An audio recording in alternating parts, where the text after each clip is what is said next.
That brings us to Elon Musk, folks, the billionaire who wants humanity to live forever and is willing to do it by making rockets that get us to space, cars that help us help the planet, and impregnating as many women as he possibly can. Well, Elon has had his messiest little week on record. Elon is coming out as a confirmed messy little slut who loves drama. Okay, and you know what? I do say what you want about him. I respect that. This week started with a New York Times piece claiming that he was doing so many drugs during his time working in the Trump administration. He was doing so much ketamine that it was harming his bladder. Look, folks, I live in New York City. I may be in a Silicon Valley office space right now embodying the hearts, minds, and souls of the billionaires who want to move the planet forward, or at least pretend that they do in order to serve their own self-serving narcissistic projects. But I live in New York. Which means I know people who live in Brooklyn. And knowing people who live in Brooklyn, I know a lot of people who have done a lot of ketamine. Okay, I know people who never say nay to ketamine unless they're pretending to be a horse and asking for a bumperoo at the Brooklyn Mirage, which may or may not ever open due to zoning restrictions. Hurry up, we want to dance. Doing so much K that you have a bladder problem, or at least so much that you have to admit that to someone else. Now, he claims it's fake because you can just say any news reporting is fake. Now, in fairness, some news reports have been fake. This is understandable. This is true. You got to be honest about that. Anytime you are ever in an industry and then you see a publication write about that industry, you go, what the fuck? Every time I've seen the New York Times write about comedy, I go, well, that was a thought. So I understand that there can be gaps in reporting, but it's also very convenient to just be able to say everything is fake when something gets out that you don't want to. The reporting says that he was doing so much K, he was having bladder problems, that he was mixing it with mushrooms, weed, ecstasy, and Adderall. Now that, ladies and gentlemen, is what we call a relatively standard day at Coachella. So I'm not here to cast complete judgment. I think my judgment for Elon is set and setting. If you're going to do those drugs, you want to put yourself in a space to thrive. You know what wouldn't make me feel good? Having 17 children wandering around, running 4 companies, including ones that are under attack based on my work with the government, and then also working in a government. That's not the right vibe. That's like going to the wrong set. Maybe you were just having a nice little light psychedelic trip and you went into the Sahara tent and now it's hard electronic music and you weren't ready for that. Sweetheart, you got to look after yourself. That's my concern for Elon, is not that he's doing the drugs, it's that he doesn't know where and how to do them. He doesn't look like he's having as much fun. Like he should. Like when I hear that a billionaire is on ketamine sending rockets into space and running around the government kind of doing whatever he wants, it sounds more fun than it looks like it is, and that's a shame.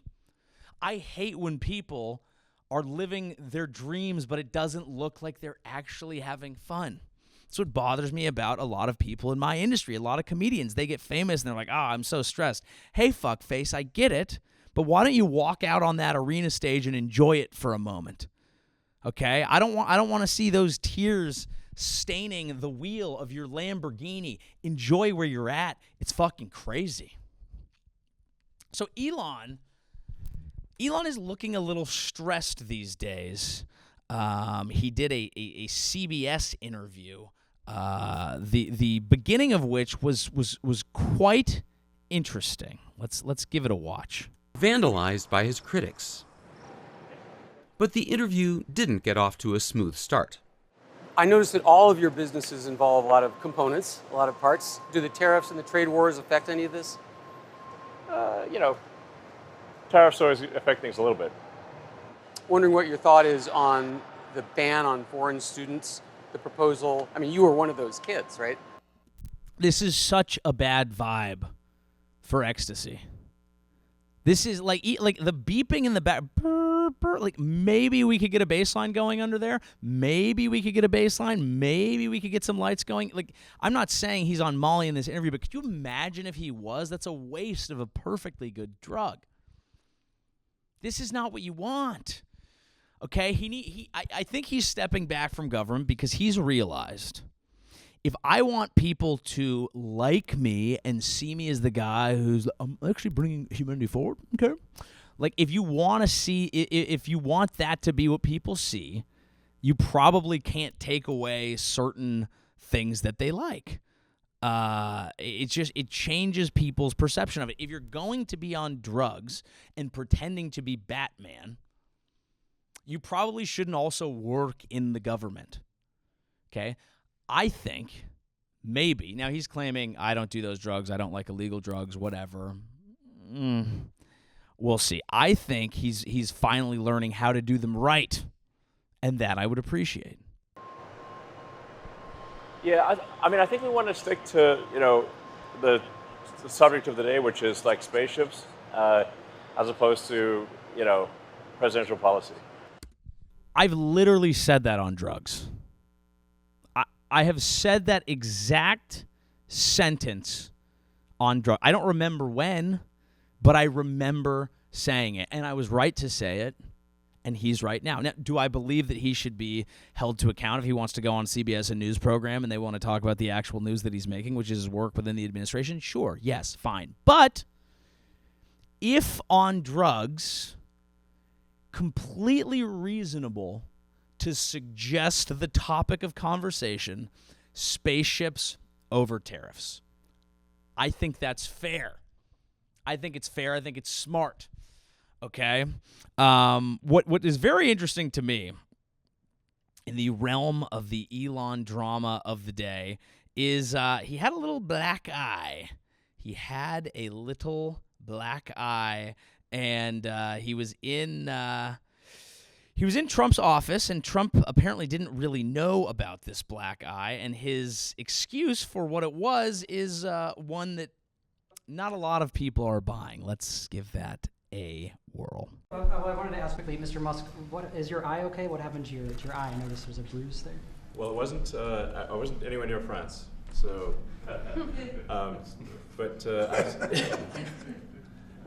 Okay, we're gonna stop right there. I am very critical of some of his work in the government because I think, as he knows, he went through the process of cutting programs that are not in alignment with the actual spending that Trump is going to do. So he kind of just lit a bunch of shit on fire that ultimately is not going to make a dent in the overall spending. Sure, fine, we can talk about that. Once again, a moment where I find him relatable.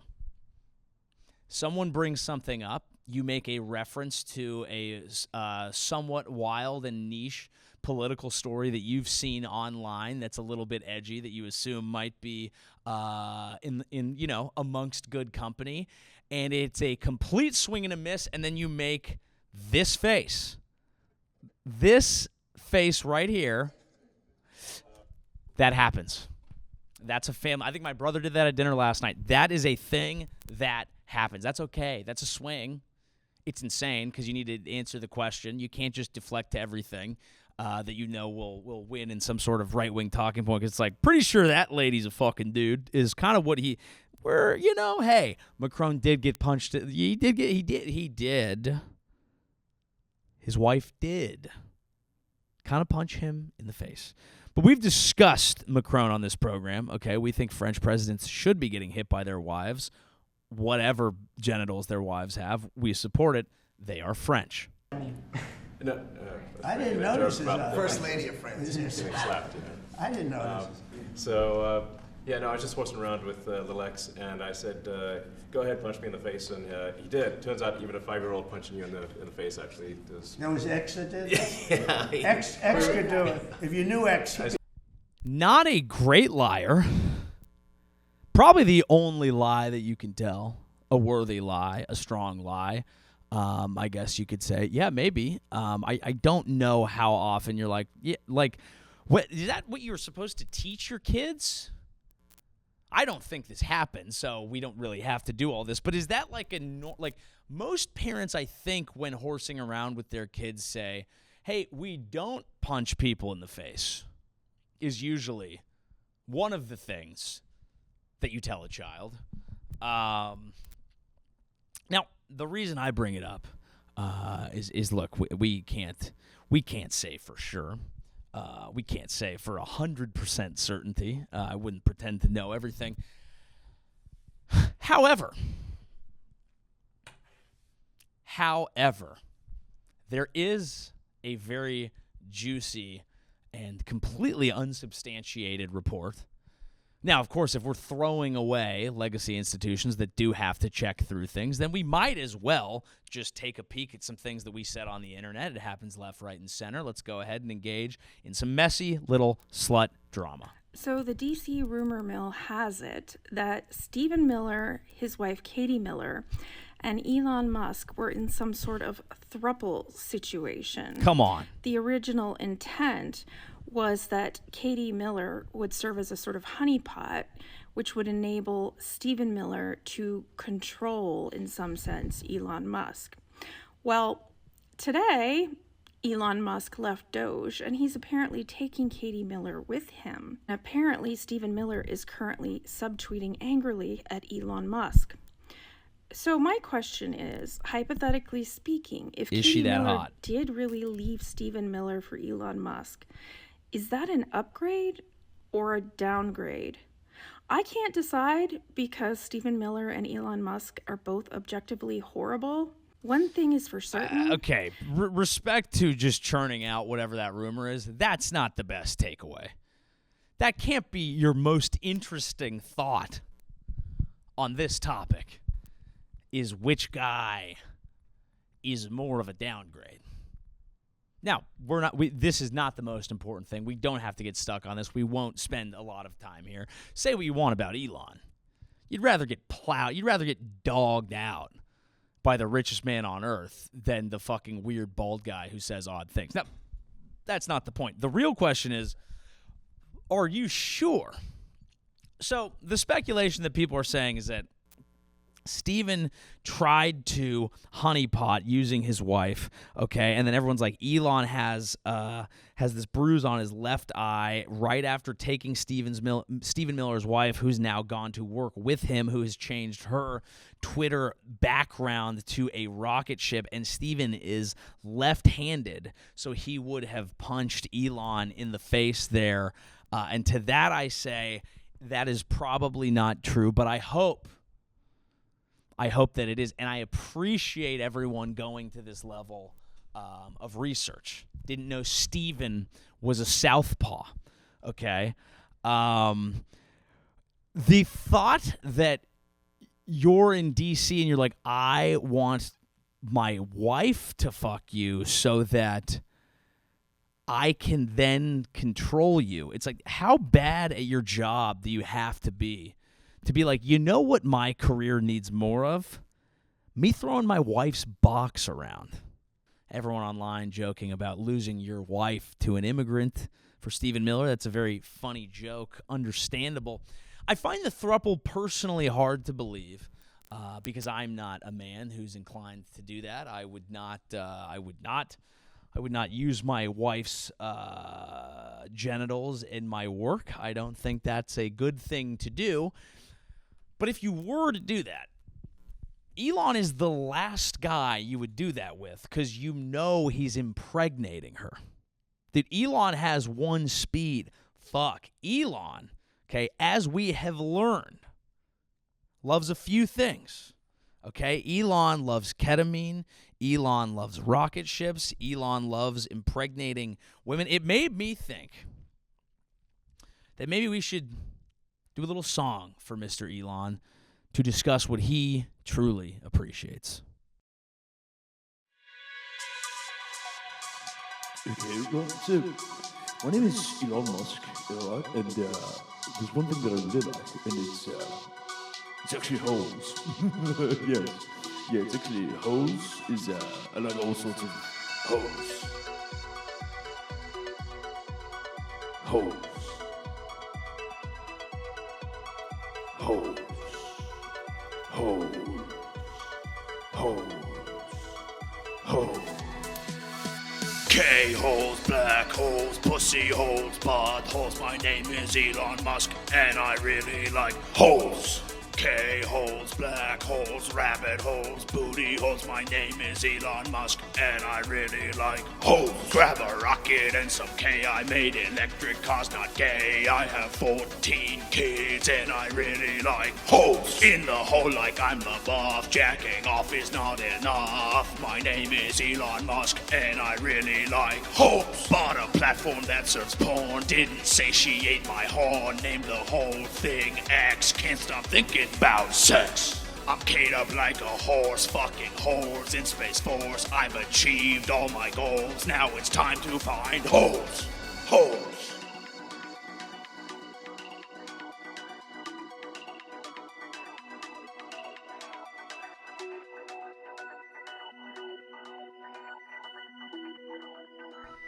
So shout out to Elon.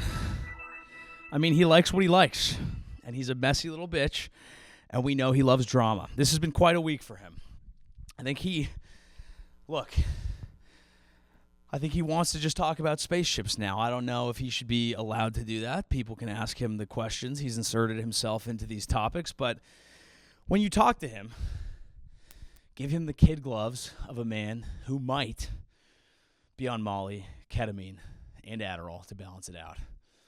And understand that he might want to talk about spaceships instead. Now, he's not the only immigrant making news. I saw a news story in the Wall Street Journal about North Koreans infiltrating U.S. remote jobs with the help of everyday Americans. So we are, of course, the world's foremost North Korea podcast, and I somehow still didn't know that this was going on. That's on me. I need to be first to these stories. Essentially, what is happening is there are all sorts of remote positions these days. People go on things like Upwork, Fiverr. There are ways to outsource your work, even in the knowledge economy, to other countries. A lot of people are doing this.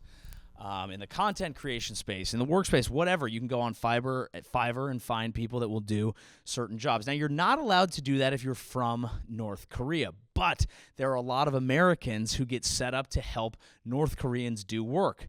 There's a story about Christina Chapman posting this TikTok, and it basically shows she's talking about her clients are going crazy, and you can see like racks with a bunch of different laptops. What will happen is these companies will send laptops to an individual American who will say, hey, I have this address, I have this laptop. Then someone through one of these applications can actually basically kind of hack in, do the work, look like they're a U.S. citizen, and technically they could be from North Korea. Now this, because of how little money is in North Korea and how much money, even though it's not that much, you can make on these websites, it actually does make up a percentage, it's not majority, but relatively sizable, of North Korea's GDP. Now, I bring this up for two reasons. One, we are the world's foremost North Korea podcast. Shout out to us. And two, I think this is indicative of a trend, a direction that we are going between the use of AI, between the use of being able to outsource to countries for cheaper labor. What initially started as a project of multinational corporations to outsource things is now just what people do for their side hustle. And we're going to move towards a society more atomized, where less people work for companies, more people have their own things, and more of those people's own things are them working with a few people and outsourcing a bunch of jobs to other countries, to computers, and everyone basically will become a corporate conglomerate that's able to capitalize on the inequality across a global scale. Interesting, fun future that we're headed towards. Now, the lady who was doing this apparently got caught, and she lost her job at the end of October, and she tried selling coloring books on Amazon. She opened an Etsy shop. She started a GoFundMe to drum up rent money, and now she is in a homeless shelter. And this is not how I wanted the homelessness epidemic to keep getting worse, is because we took away the means to illegally farm hundreds of workers